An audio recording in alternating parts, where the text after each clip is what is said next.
Edmund Husserl, who lived from 1859 to 1938, sought to establish philosophy as a rigorous science.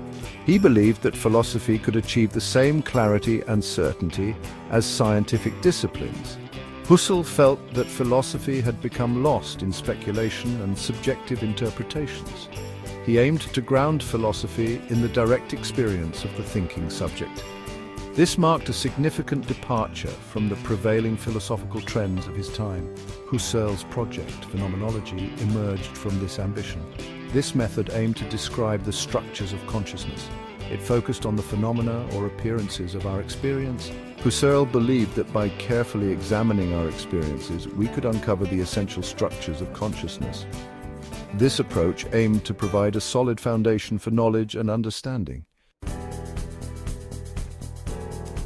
Husserl's pursuit of rigorous philosophy led him to criticize the dominant schools of thought. He challenged naturalism, which attempted to reduce consciousness to purely physical processes. Husserl argued that consciousness possesses a unique, irreducible quality. He believed that naturalism failed to account for the subjective first-person perspective of experience. He also criticized psychologism, which sought to explain all mental phenomena in terms of empirical psychology. Husserl contended that psychologism reduced logic and mathematics to subjective psychological processes. He argued that these disciplines deal with universal and necessary truths. These truths transcend the realm of individual psychology. To access the essence of consciousness, Husserl introduced the method of epocha, often translated as bracketing. This method requires us to suspend our natural attitude towards the world. We set aside our assumptions about the existence of an external reality. This does not mean denying the world's existence. Instead, it involves temporarily disregarding our judgments about its nature. By performing the epoch, we can focus on the pure phenomena of consciousness. This involves attending to the stream of our experiences. We analyze their essential features and structures. Through this process, we can grasp the invariant structures that underlie all experience. This provides a foundation for understanding the nature of consciousness itself. Section 4. Intentionality, the directedness of experience. One of Husserl's key insights is the notion of intentionality.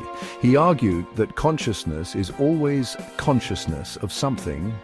Every act of perception, thought, or feeling has an object. This object might be a physical thing, an abstract concept, or even a feeling itself.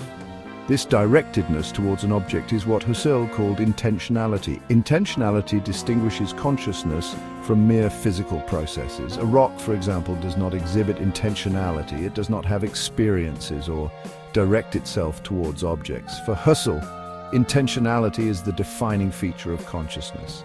It highlights the active and relational nature of our mental lives. Section 5, Noesis Noema, the structure of experience. Husserl further analyzed the structure of experience in terms of the noesis noema correlation. Noesis refers to the act of consciousness, such as perceiving, remembering, or judging.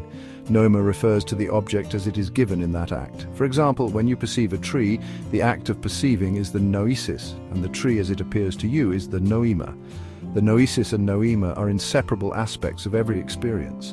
They are two sides of the same coin. The way an object appears to us is always shaped by the specific act of consciousness through which we grasp it.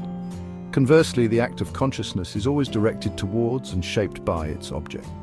This correlation highlights the dynamic interplay between subject and object in our experience.